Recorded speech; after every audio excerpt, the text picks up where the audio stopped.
On this episode, Sunkast is here to help us discuss Dark Phoenix doing pretty badly, Japan having an interesting use of rental cars, and I'll backtrack on the whole Google Home Nest situation. Plus, Chris is going to do a netcast as he taps that app talking about MyFitnessPal. This and more in this week's show. I'm Haley from Gallifrey Public Radio, a Doctor Who fandom podcast and part of the Gonna Geek Network, just like the show you're checking out now. Shows on the network are individually owned, and opinions expressed may not reflect others. Find other interesting geeky shows at GonnaGeekNetwork.com. This is the official GonnaGeek.com show. Here we're a bunch of geeks talking about geeky things. Each week we run down the latest news and happenings in the world of geek. These are your hosts for the show, Steven. But what if I'm in the mood for a T-Swift story? Chris. I've heard the X is going to give it to you. And SP. That's how we roll on Gonna Geek on Monday night. We get crazy! Gonna Geek Productions presents the official GonnaGeek.com show.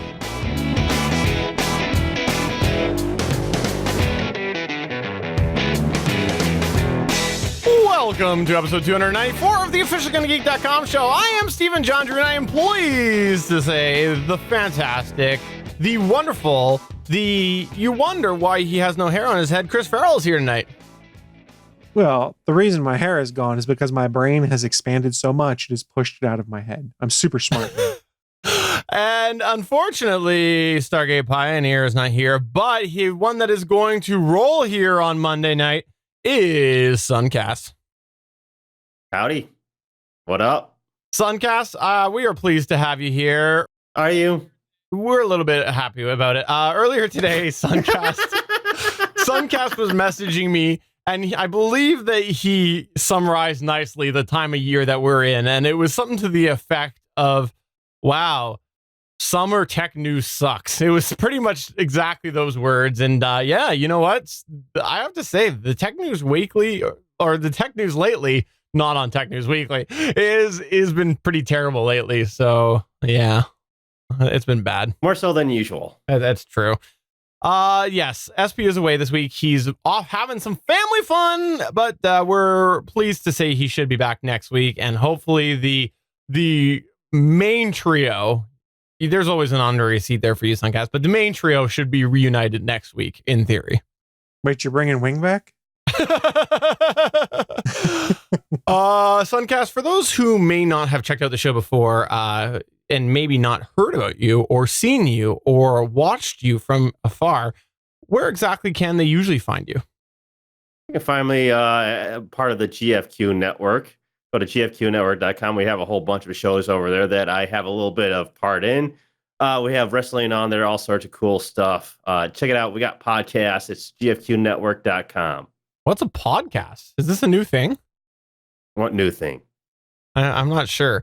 I don't know. You're thinking of netcasts. That's a new thing. Oh, I was thinking of a netcast. I forgot about a netcast. Netcasts are definitely the future of things.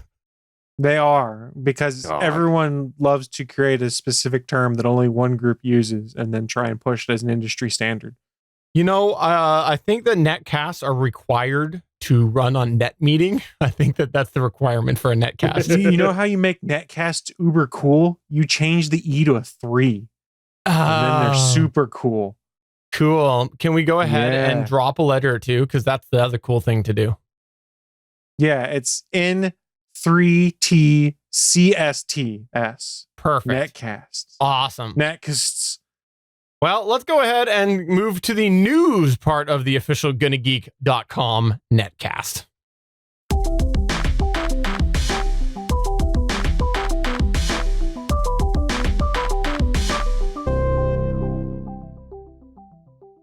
All right, we're going to start off with Chris Farrell's news, because Chris Farrell was away last week and he was very sad when he wasn't here, because we mostly spent the episode talking about him and how terrible how good he was. And we know that he was sad to miss out on that conversation, because you always do like to talk about yourself, don't you, Chris Farrell? You reap what you sow. If I'm not here, I deserve to take all my comeuppance. It's fine. There's actually two things in life that Chris Farrell is known for talking about. Number one is himself. That's the number one thing. He's always happy to talk about himself. Number 2 is Dark Phoenix. Yes, of course it is Dark Phoenix, because we all know how much I love any movie about the Phoenix, because they're all complete poo-poo. Steal a phrase from JS, complete poo-poo. So we do know that Dark Phoenix, the final X-Men movie under Fox, because I don't think we're ever going to see New Mutants, did drop, like a month ago? And the early reviews were not positive, I think is the fair way to put it. Pulled in like a 23% on Rotten Tomatoes, had the smallest opening weekend of any of the X-Men movies. Things didn't look good. I'm not bringing this news up to dog on Dark Phoenix. There's probably reasons why, but Forbes was reporting that this last weekend, Dark Phoenix was slated to earn about $430,000 at the weekend's box office, bringing the U.S. domestic total up to $64.628 million. Interesting fact, this is less than what X-Men Apocalypse earned in its first weekend. So things a little dire for X-Men and Dark Phoenix. And it means the movie is now going to finish with a worldwide take just a bit over $250 million against a budget of $200 million. So, hey, on paper, that sounds great. That means the movie's profitable. We're going to make money. Not necessarily, because there's a lot of money that goes into advertising costs, things like that. And normally, in order to be considered profitable, movies have to make more than double their budget. Dark Phoenix, if it's lucky, will earn approximately 1.25% of its budget. Now, here's where the fun comes out. Here's where I might be throwing some shade. For comparison, remember Fant4stic that came out a few years ago? The gritty reboot of the Fantastic Four that we all went, why are they making this? Well, it earned $167.9 million against its budget of $120 million, meaning it made 1.39 times what it cost to make. So Fant4stic is more profitable than X-Men Dark Phoenix, which just kind of blows my mind. In order for Dark Phoenix to become profitable at this point, they say it would have to make $278 million total, which seems nearly impossible. So, yeah, things are looking good. So the question is, why? Why is it that Fantastic Four is more successful than Dark Phoenix? Is it because fans didn't want another Dark Phoenix movie? Is it because they weren't excited by the story? Is it fan apathy because they went, oh, well, Disney gets these characters back not right after this movie? Who gives a crap? Or is it a combo of all of these things? What do you guys think? Why is Fantastic Four more profitable than a Dark Phoenix X-Men movie?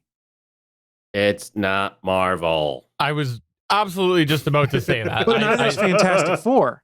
No, but here's the thing is, like, Marvel is even more powerful right now on the heels of the conclusion of what are we calling it? Chapter 1? Is that what it is? Or Phase 3? Phase 3. Yeah, but what are they calling the bookend? They're calling it all like, there was a big global term for, this being a new chapter in the world of Marvel. Anyways, whatever it is, we've now hit that end of that sort of first set of stories that they were supposedly trying to tell. And I think that people are probably a little burned out of superhero movies in general that aren't tied to that. I think that people became very invested, especially if you see the box office numbers. And I think that now we don't have room for something like this. I think the geeks aren't going to go because they know that it's the end of the line for those stories.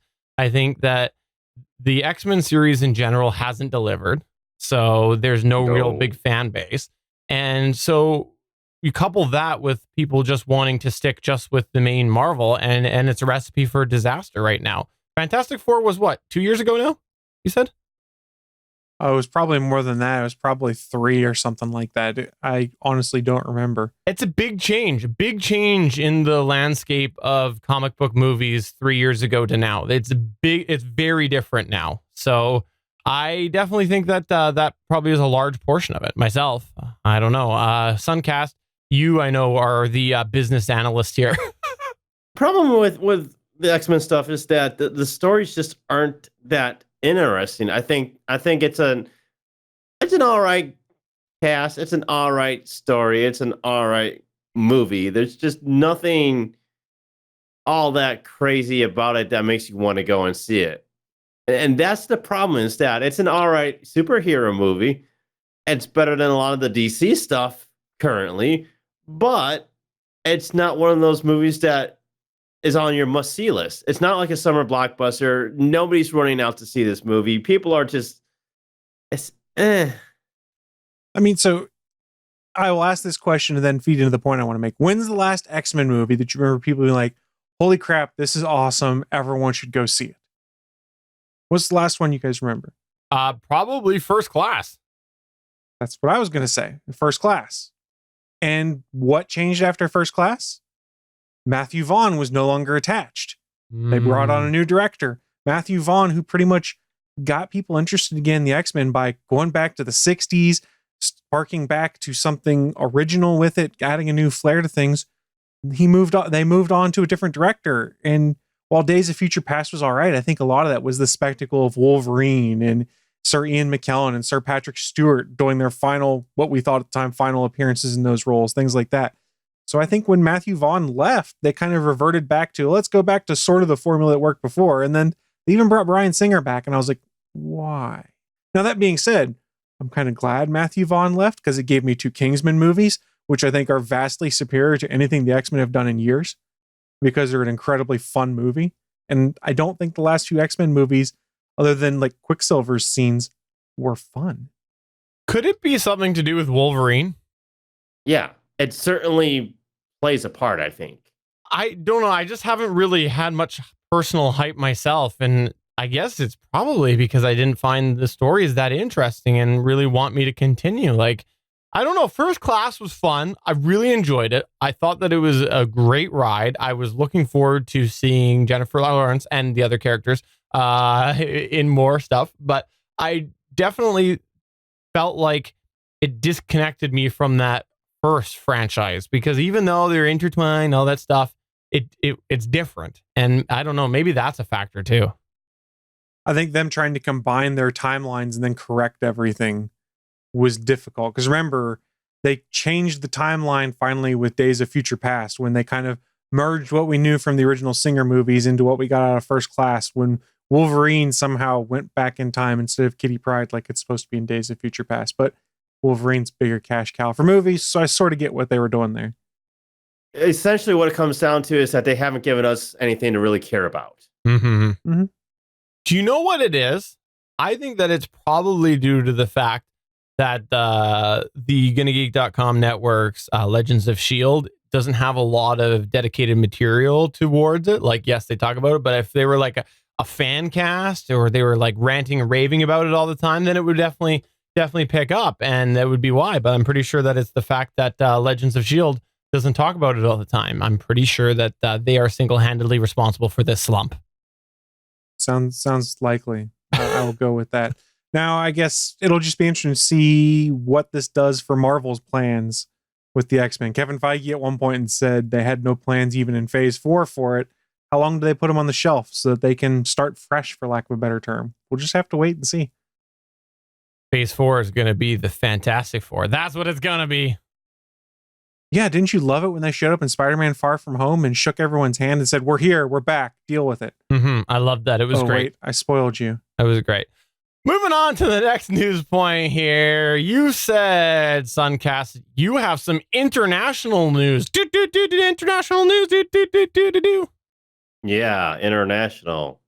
Because everybody loves Japan. So how about a Japan story? I have been waiting 294 episodes for a Japan story. It's true. So, as everybody knows, there's all these ride-sharing services out there, and some of them, they let you rent a car to go wherever you want to go. And so this is a big popular thing in Japan where cars are a necessity at times to get from one place to another. That's generally what people do when they rent a car, right? Well, a Japanese car-sharing service called Oryx discovered that after finding out many of its customers were renting its cars, but then not driving them. Basically, they returned them with no mileage taken from them. And so the company was wondering, what is going on here? Why are people renting our cars and just not driving them? So what they ended up doing was putting out a survey to some of its customers to find out what it is that they were actually doing when they rented their vehicles. So what ended up coming back was that a lot of people were renting their cars to take naps, for work, for storage, to to charge their phones, to eat, to talk on the phone, to watch TV, to dress up for Halloween, and to even, yes, practice rapping.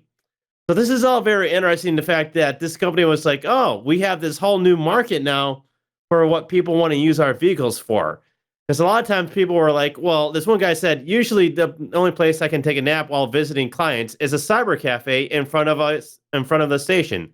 But renting a car to sleep in is just a few hundred yen, which is about several dollars, almost the same as staying in the cyber cafe. So for a lot of these people that are renting to do their work or whatever, it makes more sense for them just to rent the space that the vehicle provides than it is to actually drive it somewhere. So this is all just very interesting that there's technically a market out there just for mobile spaces. What do you guys think about this? This is cool. And this is arguably a win for these rental car companies because what's the biggest appreciating thing with their fleet? It's wear and tear. They're getting no wear and tear on these vehicles other than people using the interior. So they're renting out a car. People are not doing anything besides maybe turning it on to charge their phone and heat or cool the inside. And they're just sitting there. So you're burning gas and you're putting a little wear on your alternator and your starter. This is kind of a win. And like you said, this is a really interesting approach for how people get some time and space to themselves in what is, especially in some of the bigger cities, a very densely populated area where you don't have a lot of time, you don't have a lot of space to yourself to do things. It's kind of ingenious, whoever first thought of this, being like, wait, I could just go rent a car and hang out in this car for 3 hours, not move, get my work done, be able to relax and, spread out, be able to put my arms out and not touch anyone or run into a wall and just have my own cool space. It's kind of like a neat extension of the whole capsule hotel thing you see in Japan. Now you just have exactly a vehicle office kind of thing. Because capsule hotels fascinate me, by the way. I've watched tons of YouTube videos on them. And I'm like, if I ever go to Japan, I'm at least spending one night in a capsule hotel. This is just the next extension. It's the capsule hotel on wheels. I have a few points on this. Number one, definitely start marketing this towards podcasters, mobile podcast studio right there. YouTubers. YouTubers, that too. Number two, I think that there's a bigger win in the fact that people aren't actually driving these around damaging the vehicles, because that happens with rental cars all the time, crashing into things, right? People drive worse in a rental car than they do their actual vehicle. And three, it's going to stop as soon as somebody dies in there from asphyxiation because they don't have enough ventilation. So that's going to end up happening at some point. So there you go. Gee, thanks for bringing it back down, Steven. Here we are excited about the ingenuity of human beings coming up with new ways to do stuff. And Steven's like, someone's going to die. And they're going to ruin it for everyone. And we go, oh. That's me. That's me. No, I think Debbie Downer. I do think it's interesting. I think that definitely there could be some problems with potentially people using them not as they're meant to be used. And like, is there like a liability with somebody falling asleep in there and, in a public place and it's not actually a housing place? I don't know. It's obviously going to be very different. To take a nap is just downright weird. I don't want to be in public taking a nap. Here's the thing. I don't fall asleep on airplanes for that same reason, but there are lots of people that do. And airplane is a little less public than just a car out in the open. No, it's not, because you put the seat back in the car and you're going to have people driving by, walking by, maybe not even noticing you. In an airplane, you're right there, possibly snoring. People could pick your pocket and you wouldn't know, because if you're falling asleep on a plane, you need to be used to all of this movement and stuff. That's weird. And, I think that this is better than falling asleep on a plane, but I'm still saying I don't even sleep on planes for the same sort of logic. There's a guy I used to work with that had an hour and a half commute each way, and it was not unheard of that he would take his lunch break and he would march his happy butt out to his car, put his seat back all the way, and take a nap for 30 minutes because he was tired, because he was get up at 4:30 every morning to come to work. So he would spend his lunch break passed out in his car. This does not seem strange to me. So I can sort of one up that. There was a guy, he didn't last very long, but he was like day 3 of being in a training class. And my colleague walked back to the training class and was like, okay, let me get set up. And what does he see sleeping under the desk in the training class? Was sure enough, somebody sleeping on their break in the training class. Weird. So weird. Did you guys get a bunch of Sharpies and drawn on his face? Obviously. That's what you have to do. Yeah. How many of those things on his face were phallic shaped? Moving on to the next news point here. It's time for me to backtrack. This is one of Chris's favorite times. Beep. Sorry, that was the backup alarm. A couple of weeks ago, we talked about the fact that it looked like Google was going to be reverting away from the Nest name. This was something that we discussed quite in length because it didn't make a lot of sense, because the whole concept of Google having their own name, but then trying to go to Nest with a couple products like the Nest Hub, and then apparently going back to the Google Home. Well, So what you're saying is Google is schizophrenic. what ended up happening here was that Google sent out earlier this week, they emailed out, blasted it out 5 days ago, the day that we record this. So July 3rd, it said families around the world have embraced smart devices designed to make their homes more helpful. But the smart homeware products are meant to work together seamlessly to create helpful whole home experiences is still too complex. And you're going to love how they're going to solve that complexity. We believe all our connected home devices and services should work in a way that makes experiences more helpful, simple, and secure.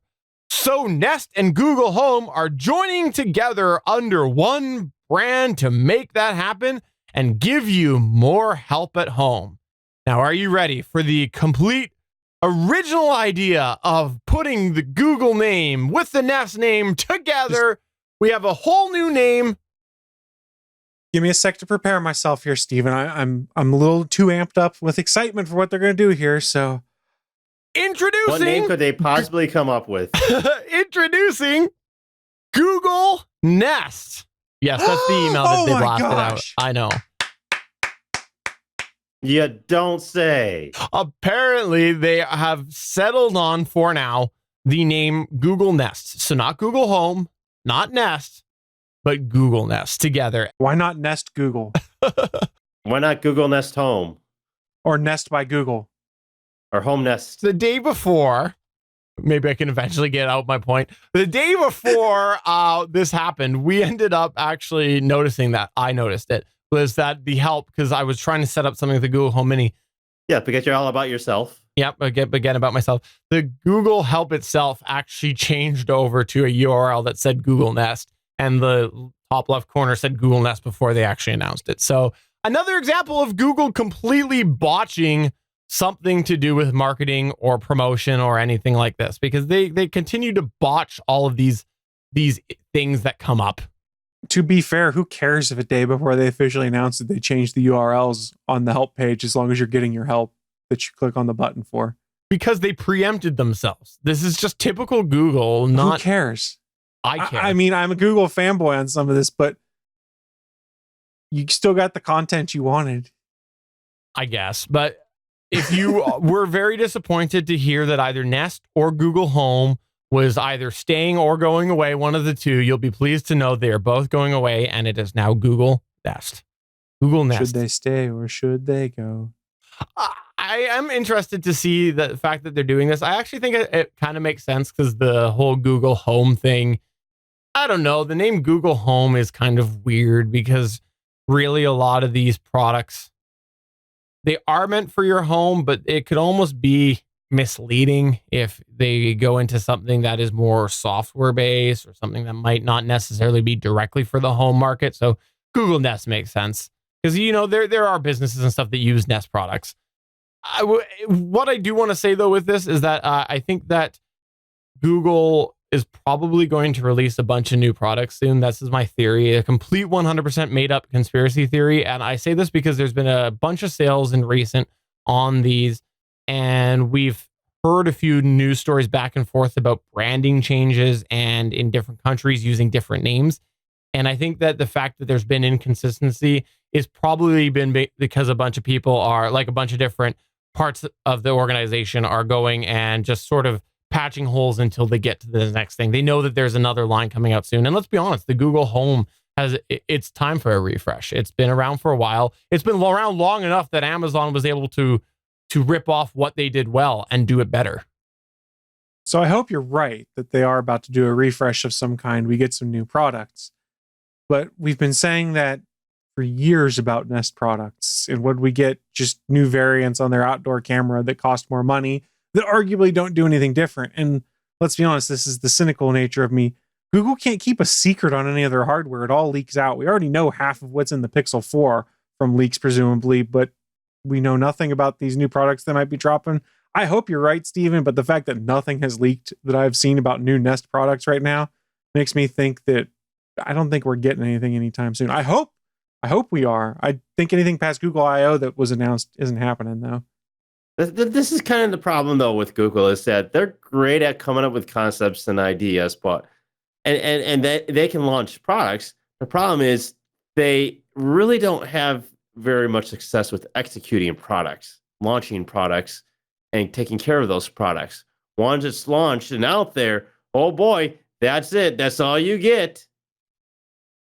You know, that is a fair point. I just think that the Home Mini is dated now. I think that they completely screwed up with the physical controls aspect. And I think that there is a bigger demand for some other smart products. I think Amazon's shown that. And I've said it before. I personally, in my experiences, prefer the Amazon smart home integration stuff. But I really, really want to be a Google user because so much of my other stuff is Google. Like, I look forward to the day, hopefully, of dropping my Amazon smart stuff. But it's not going to happen for me personally if they're not keeping up with Amazon and Amazon's putting other products out. So it'll be interesting to see what ends up happening with them. And I hope that this is something that somehow has been kept a secret. So one thing to consider, though, is we are the edge case for folks when it comes to smart home technology and things like that. We're the early adopters. We're the ones that geek out over, oh my God, I can't believe they're building this, insert random crazy product name out here rather.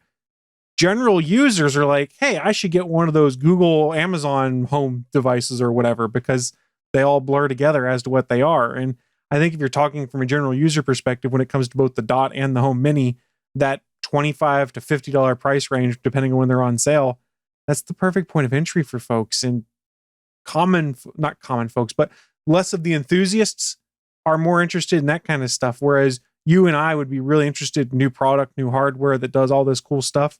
Your average consumer probably doesn't care that much right now. So the question is, how much should they cater to those of us that were the early adopters that are now like super geeked out on it? We're not exactly the target demo anymore. They've already established themselves based off of folks like us being out there and being the evangelist for them. Like, this stuff is so cool. You guys need to give it a try. We're not as important. And maybe I'm just being cynical by saying that, but I think they're targeting a market that isn't necessarily the super tech enthusiast. Did you say that smart stuff's not cool? Wow. You are definitely not going to be talking smart stuff in the future. Yeah, probably not. I've ceded that crown to others now.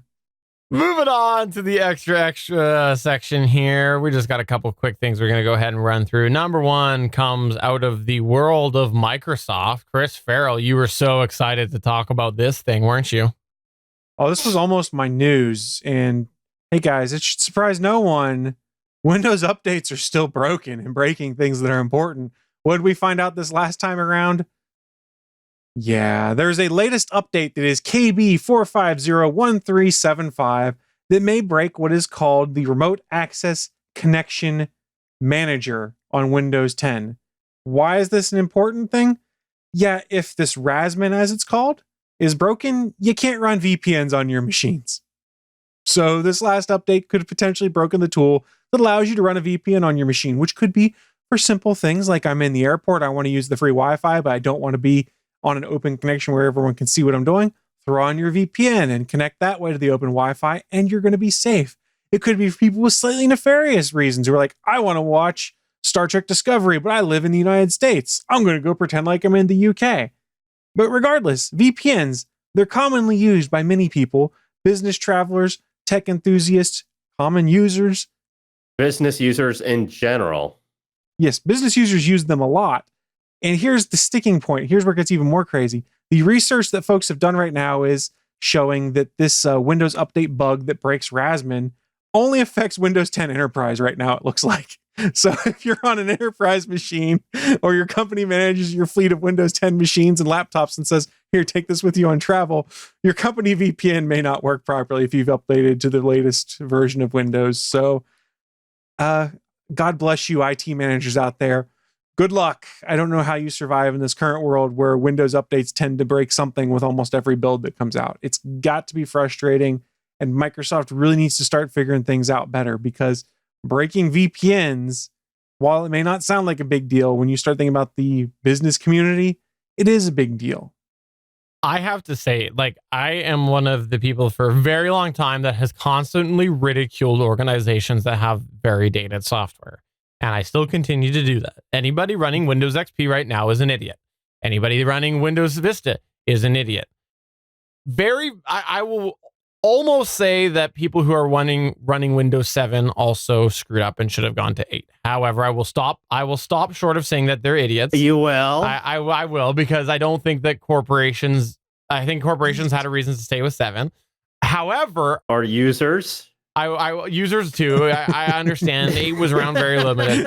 I will say, though, anybody running Internet Explorer is idiots. I will say Internet Explorer. I'm not talking Edge. I'm talking Internet Explorer, because these are things that are long deprecated and people need to have shut them down, especially on a corporate level. Microsoft execs have come out and said, stop using Internet Explorer, stop using XP. They're vulnerable. There's all of these reasons why. However, I will say that I actually understand corporations that haven't gone to Windows 10 for this reason. I completely understand. I still think that people need to realize that 7 is in end of life and is like pretty close to being expired. And so corporations have to start paying for that support. But I don't blame them for not going to Windows 10 when you have stuff like this happen, because the corporations depend on like the VPN, like you said. So mind-blowing to me. And I think that if you're running Windows XP, you're an idiot. There you go. I think they need to address what the underlying problem is, or figure out what the underlying problem is that causes this to happen. Is it that they're trying to do too many updates at one time on too rapid a pace? There's an underlying problem here. I don't know what it is, but I don't remember in Windows 10 and Windows 8 hearing as much about, hey, this update went out and it basically hosed my system. I mean, we've talked about it on this show before. We've made a joke about it. Hey, a new Windows 10 update came out. Oh, guess it means I've got to reset up everything on my podcasting rig because it changes all my defaults and everything.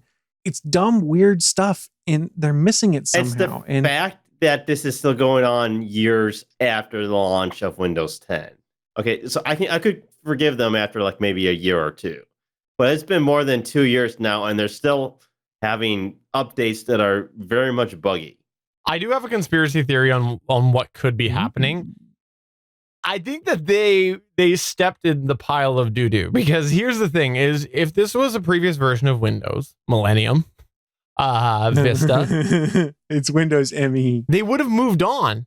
They would have gone and they would have made a new version and said, we know we screwed up, this one's better. And generally speaking, when Microsoft screwed up, they did make the next one better. That was pretty consistent.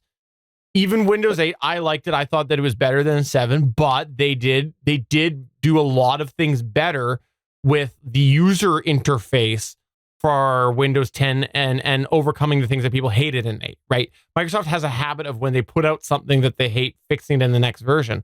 But what they did with Windows 10 was they came out and they went, this is the last version. They tried to do the Mac OS model, where it's like, it's Windows as a service. It's Windows as a service.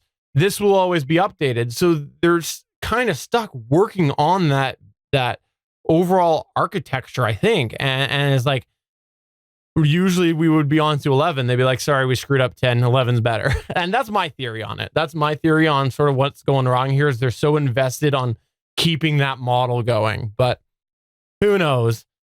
Moving on to our last extra news point here. Oh, we'll continue down the Microsoft train just because I know that Chris and Sunkast wanted to talk all about this. There's some animojis. Microsoft's again late to the game, right, Sunkast? So Microsoft released a new beta version of the company's Switchboard keyboard application for Android recently.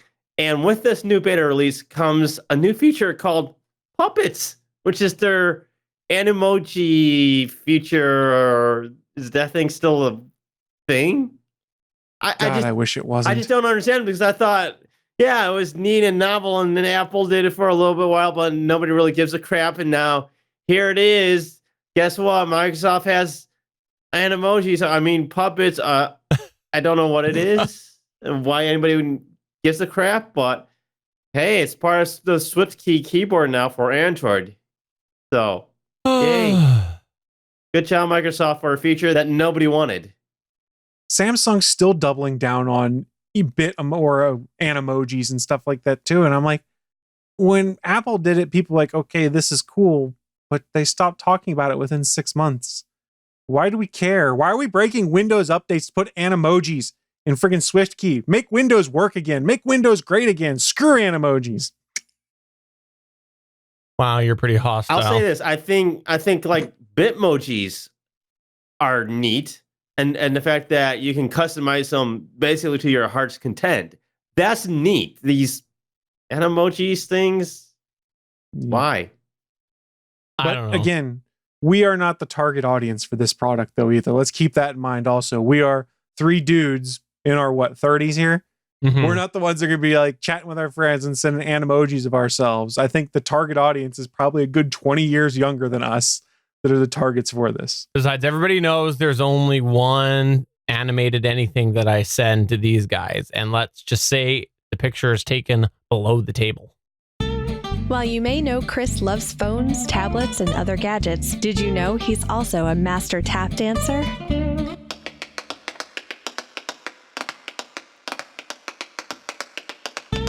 It's time for him to combine the 2 passions in a segment he calls Chris Taps That App. Sorry guys, I like dancing live for you guys. I haven't had a chance to do it in a while. Now I got to dance live. We're going to talk about an app this week.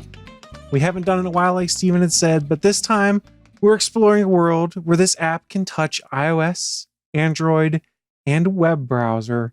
We're going across the gamut. Everyone will be able to potentially use this one. And this is going to sound a little weird that I'm talking about a fitness app, but we are talking about an app called MyFitnessPal. For those that are not familiar, here is the straight definition from wikipedia.org. MyFitnessPal is a smartphone app and website that tracks diet and exercise to determine optimal caloric intake and nutrients for the user's goals and uses gamification elements to motivate users. Users can either scan the barcodes of various food items or manually add them in the database of over 5 million different foods. Working in conjunction with over 50 devices and apps, including Fitbit and Garmin wearable devices, users can synchronize their health data to third-party devices for easier mobility. And like I mentioned, it is available on iOS and Android and accessible via the web. This is an app that was created in 2005, so it is an older app, and then in February 2015, purchased by Under Armour. Yes, the company that makes various kinds of sporting apparel, workout gear, things like that. They did buy a fitness app. It sort of makes sense for an acquisition. Now, you guys you probably look at me and you go, why the hell is Chris Farrell talking about a fitness app? That's a reasonable question to ask. It's not what you expect me to talk about. And to be honest, I'm not a power user of my fitness app, but I can give you the perspective of a non-gym junkie, a regular user, and why you might want to use it. So here's the question that I would pose, or might be posed rather, and I'll answer is, why did I start using MyFitnessPal? Probably 6 to 8 months ago. I would have to go back and check for sure, but it's been at least half a year. Well, honestly, because you got married? It was before I got married, but that has a lot of reason about why I did do it. Well, it's more my honeymoon that has a reason, and I'll get to that here in a second. But honestly, for me, MyFitnessPal is a tool to hold myself accountable for what I was eating because I like food. It's how I got my current figure. I like sweets. I like salty things. I like steak. I like food too much, but it was a way to hold myself accountable. And yes, I was getting married, so I wanted to trim down a little bit. But more importantly, the folks I work with know I had this going. Chris, you're married now. You don't have to stay in shape. I know. But I'm still working at it. You're also past the annulment period too, so you're really safe. That's also true.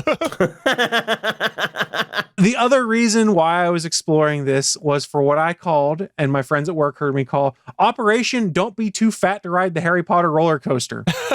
Yes, if you are not aware, the Harry Potter roller coasters in the Wizarding World of Harry Potter, both at Universal Orlando and Hollywood, the seats are kind of small and restrictive. And especially when they first opened, there were people of a larger size, of which I call myself, that could not ride them because they could not get the lap belts or the shoulder restraints to go down into the proper locking position. So it was unsafe, and they would sit in line for 45 minutes, get up there and be like, yeah, you can't ride.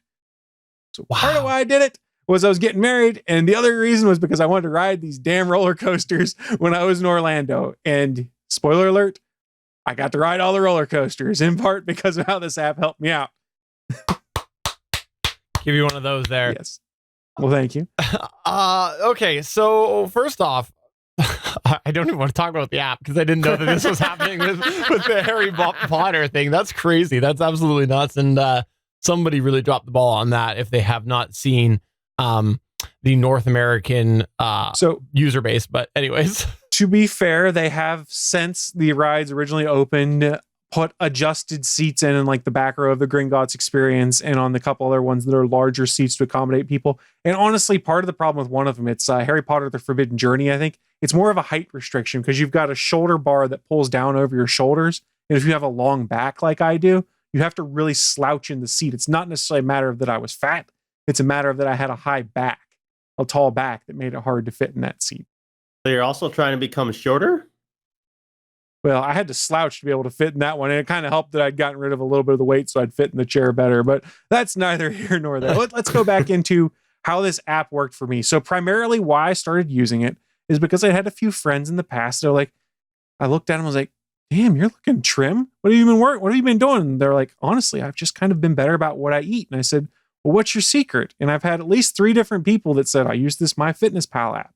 So what is it you do with this? Basically, I use it predominantly for food tracking, like I mentioned. So whenever I eat breakfast or lunch or a snack or something like that, I pull up the app and I use the little diary feature to put in what I ate. It's really easy to add things like that because you can use the camera as a barcode scanner. So if you have a barcode on something, you just scan the packaging, it brings up the nutrition facts, and you basically put in, here's how many servings I had of this. So for instance, say you wanted to have a package of Reese's peanut butter cups, you'd scan it and you'd see a serving is 1 peanut butter cup. And you're like, well, I'm eating the whole thing.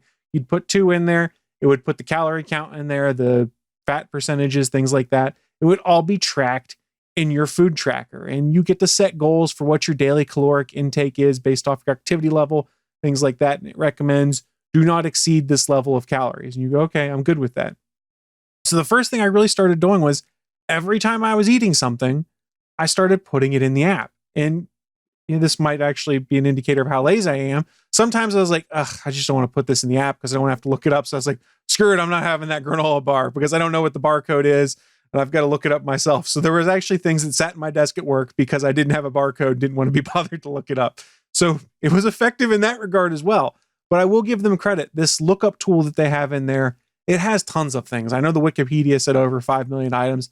It's probably more than that. And the nice thing is if you scan a barcode and something doesn't exist in there, you can then create the item. It gets added to their database with the nutrition facts you get off like the back of the box or the back of the wrapper and things like that. So it is a community that is constantly adding and updating nutrition facts on things, which makes it really easy to keep track of things. The other thing that really helped is, I'll continue with the Reese's peanut butter cup analogy, is I could be really craving a peanut butter cup. And before I'd open it, I'd pull up the app and say, okay, here's everything I've eaten today. I'm a little far ahead on things.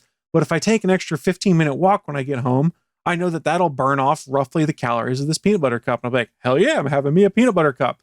So it also helped me get smarter about saying, while I can't be good all the time, I can kind of take actions to be better when I'm bad, if that makes sense, to offset the bad things that I've done. So it really helped me a lot when it came to tracking my food and holding myself accountable and not like binge eating, just being like, I'm going to have all of this. And the next thing you know, you've demolished a bag of candy because then you have to put it in the app and you're like, oh my God, what did I do to myself? I'm never going to be able to work this off.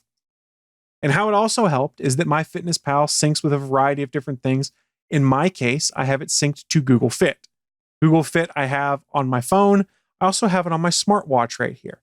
And when I would go and take a 10-minute break at work or something like that, I'd pull up Google Fit on there and I'd start a walking workout and things like that so that it would track all of my steps, track heart rate, things like that.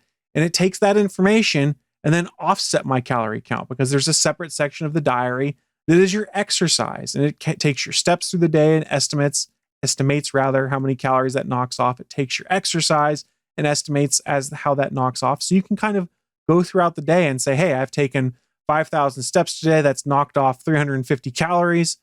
I'm in good shape. I can have this treat I want, or something like that. And you have pretty much a running calorie total all day.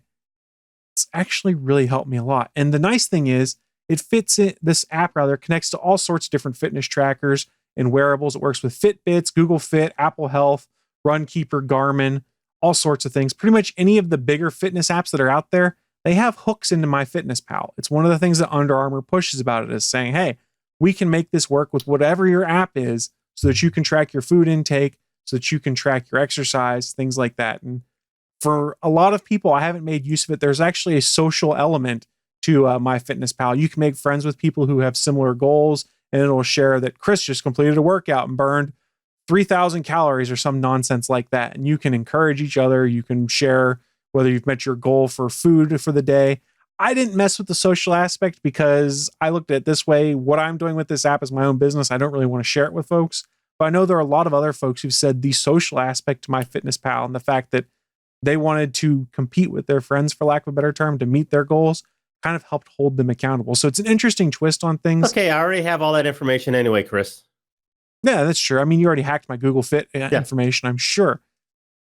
So like I said, I have Google Fit linked to MyFitnessPal. So anytime I weigh myself, I can update my weight and my blood pressure and stuff like that in Google Fit. It syncs over in a matter of minutes over into MyFitnessPal, and it pretty much aggregates all my fitness data into one view and gives me an idea of how things are working for me, whether I'm on track to meet my goals for the day or not. This is all for free that I've brought up. Everything I did using MyFitnessPal was on the free tier because I didn't feel like I needed the pay tier. So how does Under Armour make money off of me? They've got targeted ads and stuff like that. I think they assume I'm going to click on some of the ads and buy stuff from time to time. But they also have a premium paid tier of MyFitnessPal. Like I said, I didn't use it, but what it does is it gives you more granular nutrition facts where you can break down some of the more specific things like fat percentage, or set goals based off you only want to eat so much saturated fat in a day. You can be more granular than just saying, I want to hit this calorie marker. It also gives you, removes the ads and adds more verified foods, as they put it. So it's foods that the MyFitnessPal team has verified as being 100% accurate versus community driven. I can't give you my impressions on it, guys.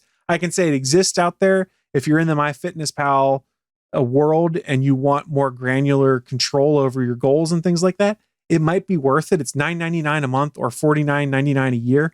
But I think in a lot of cases, depending on what you want to do, you can kind of get away with just using the free version. If you're looking for something to hold you accountable and to track your basic exercise and give you an idea of whether you're on track for meeting your goals or not, the free version worked for me. I will say that much. It tracked things relatively properly for me, so long as I actually was honest about the inputs that I was putting in there. If you cheat and be like, I ate a whole bag of M&Ms, but I want to put half a bag of on, or excuse me, I only want to say I ate half a bag.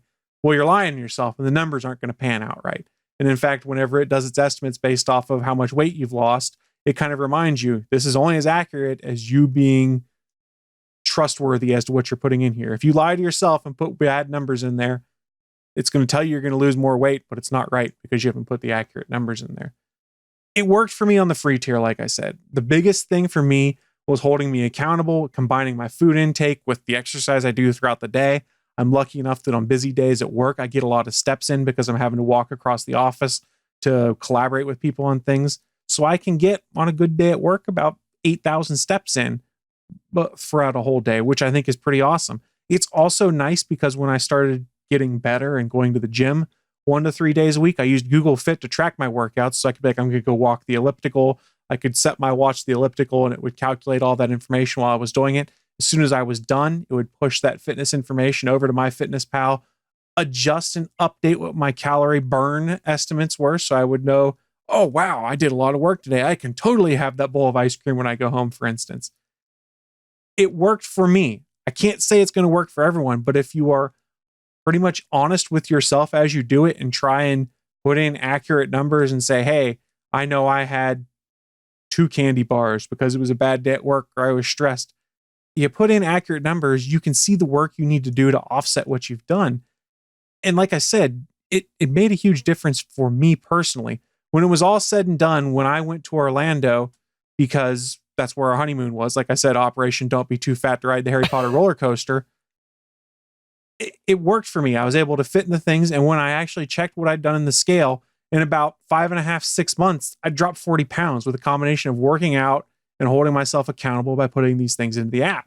So, like I said, it may not work for everyone, but I think it was a very powerful tool to keep me motivated and to keep me on track and to maybe not necessarily make me feel as bad if I had a bad day, because I could go back and look at the day previously and be like, man, I was actually pretty good this day. It doesn't offset me being bad the next day, but I feel less bad about the fact that I just ate a bunch of bad food and lounged around on the couch and was a lazy bum. I like it if you're looking to try and get a little healthier, track your food intake, things like that. It's worth giving a try. Now, I do have to mention these caveats to be aware of. Like I said, it's ad supported, so they are going to sell you ads. That is how they make their money on the free tier. And I think it was about 2 years ago, they did have a breach and some of their information was lost and exposed. So much as any other kind of social media service or app service, it could get breached. They could lose PII and your information could be floating out there. So it's something to consider. If those trade-offs are worth it to you, I am really happy with how this app worked out for me. I've gotten back from the honeymoon, and while I am not being quite as good as I was previously to that, I am still using MyFitnessPal to still hold myself accountable when it comes to what I'm eating and how much of it I may be eating. So, powerful tool. I would recommend it. I know that in the past that Naki on ATGN had talked about using it before and had luck with it. Give it a try if this is something you're wanting to do. Well, thank you very much, Chris Farrell, for you son of a talking all about your fitness app. I greatly appreciate that. And for some of us, we just stick to our vegetables. Well, I mean, it is a vegetable, just of the fried variety. So that is fair. And if you want, I have a sneak preview for what will be coming up in the next installment of Chris Taps That App. So I mentioned in passing to you guys last week via text message thread, I did officially a week ago Saturday cut the cable, and I removed cable. I am now streaming things. So eventually, once I have a bit more experience, the next Chris Taps That App is going to be my experience with YouTube TV, which is their streaming service analogous to, say, Sling TV, PlayStation View, DirecTV Now, and things like that. So stay tuned for a future installment of the GonnaGeek.com show where I give my impressions on YouTube Now and compare it to some of the other services I may actually try the demos on between now and then. Or we might just make this an entire running series. I haven't decided. Depends on how many of these other streaming services I try. I look forward to the part where you talk about how you couldn't watch TV because your internet went down last week when we were supposed to record the show. I had a half bar of LTE if I sat by my window, and it was enough to stream SportsCenter. Well, we do look forward to that. We're all about the streaming stuff here, and we like to help support people in their endeavor to stick it to the man. And so I hope that you can help do that, Chris Farrell. To stick it to the man. That's what I'm here for. Isn't July cord cutting month? Is it? I believe it is. I'd seen something to that effect. Oh. Yeah. Come and join the movement. All right. Well, Sunkast, thank you very much for coming on here today. We do greatly appreciate you doing that. And as a reminder, if you want to follow Sunkast, you can find him at gfqnetwork.com or go to the local park. That's always a possibility with Sunkast. Just bring lollipops. You are spelled Sunkast, and people can follow you on Twitter. And yes, they can. Encourage people to do that because there's always something that Sunkast is ranting or raving about. I try to keep that to a minimum. But seriously, thank you very much for filling in here. And for the audio listener, if you've never checked out the video side of things, you really want to do so whenever Sunkast is on because he has the best backdrop out of all of us. On that note, for episode number 294 of the official GonnaGeek.com show, I'm Stephen John Drew saying I've got some black and white money in front of me. I think someone printed it on like a laser. It's really weird. It's odd. I'm Chris Farrell saying I got the better lollipops. Tootsie Roll Pops. Come see me, folks. I'm not shy. I'm holding back my awesomeness so I don't intimidate you. Bye. See ya.